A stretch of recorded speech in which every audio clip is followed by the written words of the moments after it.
Nahum, chapter 1. An oracle concerning Nineveh. The book of the vision of Nahum, the Elkoshite. The Lord is a jealous and avenging God. The Lord takes vengeance and is filled with wrath.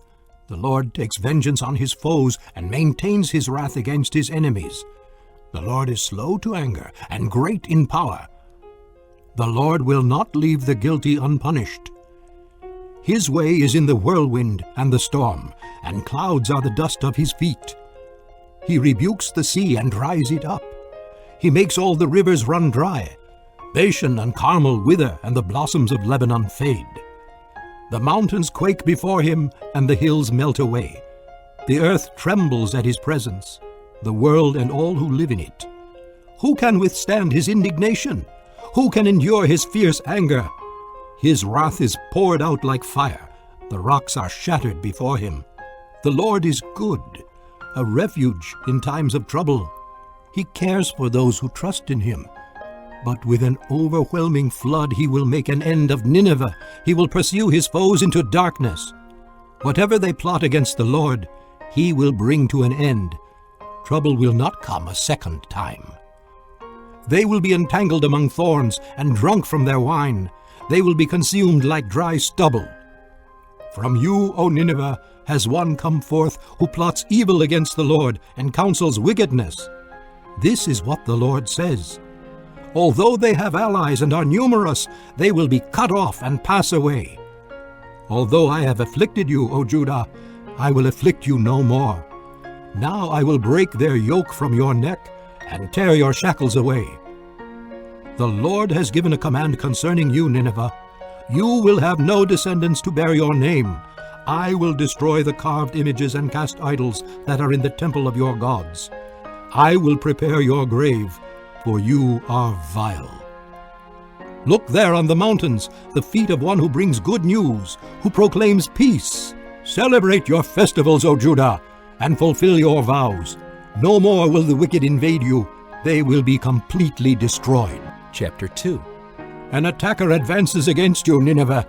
Guard the fortress, watch the road, brace yourselves, marshal all your strength. The Lord will restore the splendor of Jacob like the splendor of Israel, though destroyers have laid them waste and have ruined their vines. The shields of his soldiers are red. The warriors are clad in scarlet. The metal on the chariots flashes on the day they are made ready. The spears of pine are brandished. The chariots storm through the streets, rushing back and forth through the squares. They look like flaming torches. They dart about like lightning. He summons his picked troops, yet they stumble on their way. They dash to the city wall. The protective shield is put in place.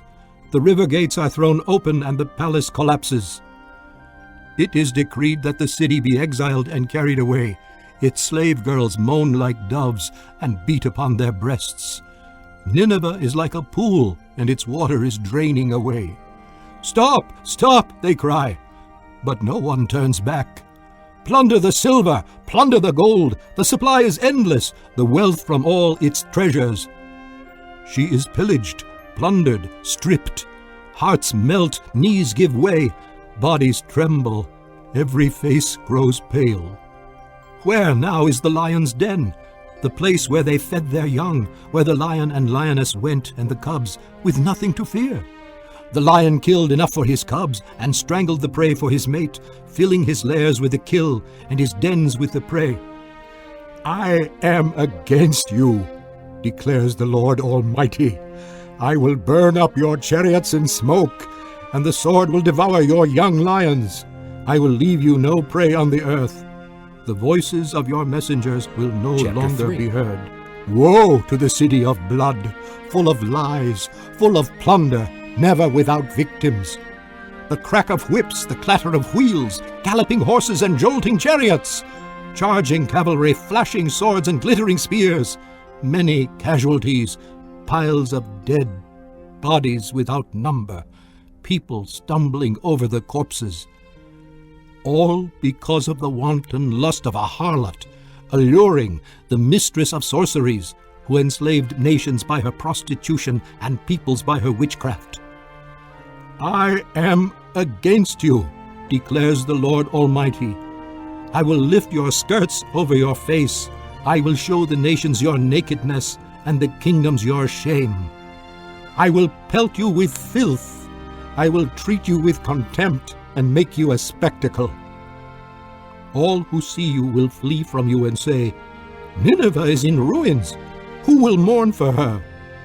Where can I find anyone to comfort you? Are you better than Thebes, situated on the Nile with water around her? The river was her defense, the waters her wall. Cush and Egypt were her boundless strength. Put and Libya were among her allies. Yet she was taken captive and went into exile. Her infants were dashed to pieces at the head of every street. Lots were cast for her nobles, and all her great men were put in chains. You too will become drunk. You will go into hiding and seek refuge from the enemy. All your fortresses are like fig trees with their first ripe fruit. When they are shaken, the figs fall into the mouth of the eater. Look at your troops. They are all women. The gates of your land are wide open to your enemies. Fire has consumed their bars. Draw water for the siege. Strengthen your defenses. Work the clay, tread the mortar, repair the brickwork. There the fire will devour you, the sword will cut you down, and like grasshoppers consume you. Multiply like grasshoppers, multiply like locusts. You have increased the number of your merchants, till they are more than the stars of the sky. But like locusts they strip the land and then fly away.